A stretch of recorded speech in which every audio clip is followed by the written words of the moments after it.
बालमित्रांनो, आजच्या आपल्या गोष्टीचे नाव आहे यज्ञाची यशस्वी सांगता. ऋषी विश्वामित्रांसोबत श्रीराम आणि लक्ष्मण ऋषींच्या सिद्धाश्रमात येऊन पोहोचले.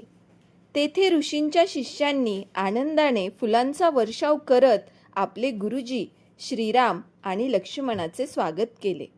उंचपुरा, पिळदार शरीराचा आणि शांत संयमी वाटणारा सावळा राम सर्वांना फार आवडला. मृदू स्वभावाचा आज्ञाधारक लक्ष्मणही सर्वांना फारच भावला होता.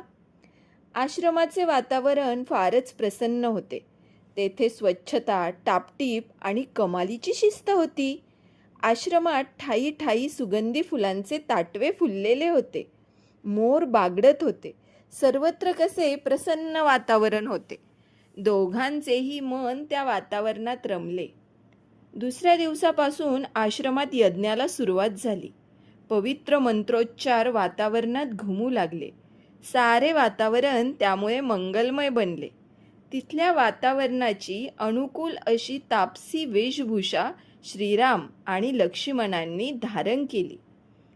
त्यांनी आपला राजेशाही पोशाख उतरून ठेवला होता. 5 दिवस यज्ञ यथासांग पार पडले. यज्ञाच्या संरक्षणासाठी राम आणि लक्ष्मण धनुष्याला बाण लावून अहोरात्र सज्ज होते. आश्रमाच्या चौफेर फिरून ते लक्ष ठेवत होते. 5 दिवसांपर्यंत काहीच विघ्न आले नाही. सर्व विधी आनंदात पार पडले. 6वा दिवस उजाडला. 6व्या दिवशी यज्ञाची सांगता होणार होती. सकाळपासूनच शिष्यांची लगबग चालू होती. धार्मिक विधी पार पडत होते. आज यज्ञाची सांगता होणार असल्याचा सुगावा मारीच आणि सुबाहू यांना लागला होता. यज्ञात विघ्न आणण्यासाठी ते आपल्या असंख्य साथीदारांसह आश्रमावर चालून गेले. त्यांच्याकडे हाडे, मांसाचे गोळे, रक्ताने भरलेले कलश अशा घाणेरड्या वस्तू होत्या. यज्ञ उधळून लावण्याचा त्यांचा डाव होता.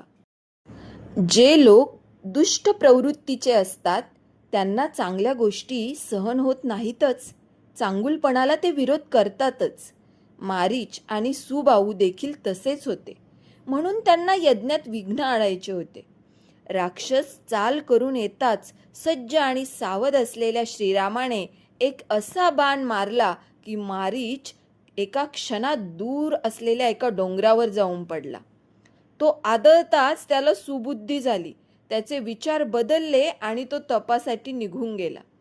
पण सुबाहू मात्र वेगाने श्रीरामावर धावून आला.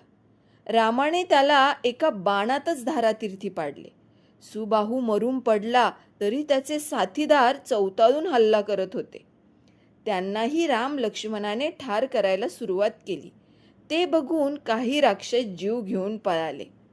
त्यानंतर यज्ञ अतिशय शांततेत पार पडला. ते बघून ऋषी विश्वामित्रांना फारच आनंद झाला.